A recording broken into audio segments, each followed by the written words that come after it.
Mahkamah Konstitusi menerima sebanyak 23 pengajuan permohonan sebagai amicus curiae atau sahabat pengadilan.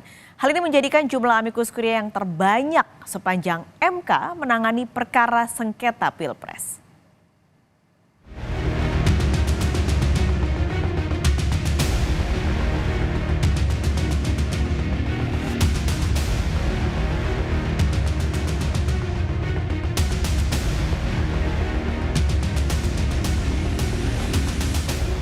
Amicus curiae atau sahabat pengadilan terbanyak sepanjang sejarah Mahkamah Konstitusi menangani perkara PHPU Pilpres. Setidaknya, MK menerima 23 pengajuan permohonan sebagai sahabat pengadilan atas perkara perselisihan hasil pemilihan umum.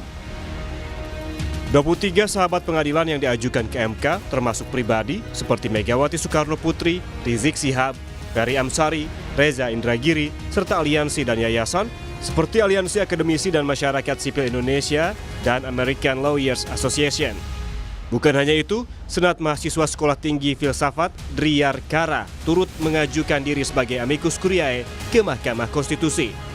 Dalam surat amicus curiae, Senat Mahasiswa STF memohon Majelis Hakim MK mengabulkan seluruh permohonan kubu Anies Muhaimin dan Ganjar Mahfud. Menurut mereka, proses Pilpres 2024 telah memunculkan wajah penyalahgunaan kekuasaan.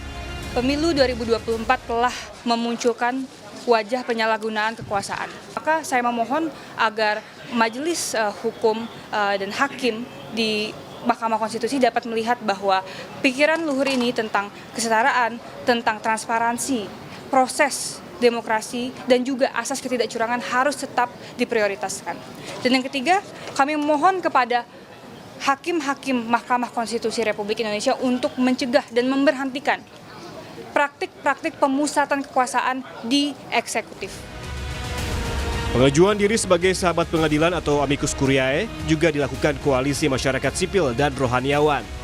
Dalam suratnya, koalisi memohon Hakim Konstitusi menjatuhkan putusan berdasarkan etika sekaligus mengadili untuk memperbaiki nilai-nilai kebangsaan.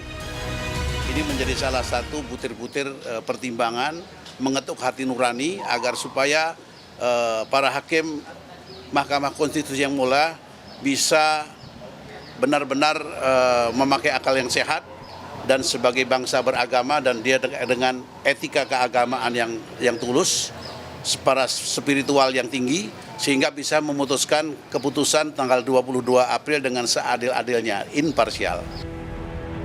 Selain nama-nama di atas, ada juga Ketua Umum Federasi Serikat Pekerja BUMN Bersatu, Arief Puyono, yang mengajukan surat amicus curiae atau sahabat pengadilan ke Mahkamah Konstitusi terkait sengketa Pilpres 2024. Namun, berbeda dengan pengajuan amicus curiae dari pihak lain, Arief justru meminta Hakim MK menolak permohonan sengketa Pilpres yang diajukan Anies Muhaimin dan Ganjar Mahfud. Arief menilai kemenangan Prabowo Gibran sudah sah tanpa unsur kecurangan. Ia juga menambahkan proses pemilihan presiden berjalan lancar tanpa protes dari masyarakat. Kami bertindak secara organisasi, atas nama organisasi, juga atas nama warga negara, menyatakan sebagai sahabat hakim dari Mahkamah Konstitusi bahwa satu ya, kemenangan Prabowo Gibran dalam Pilpres 2024 adalah sah dan tidak ada kecurangan karena kami adalah bagian-bagian dari yang mengkampanyekan Prabowo Gibran.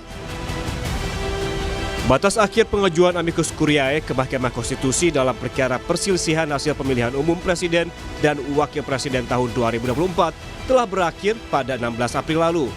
Meskipun sudah melewati batas waktu, masih saja ada yang mengajukan amicus curiae. Hingga Kamis petang, ada 10 permohonan tambahan sehingga total ada 33 pengajuan amicus curiae.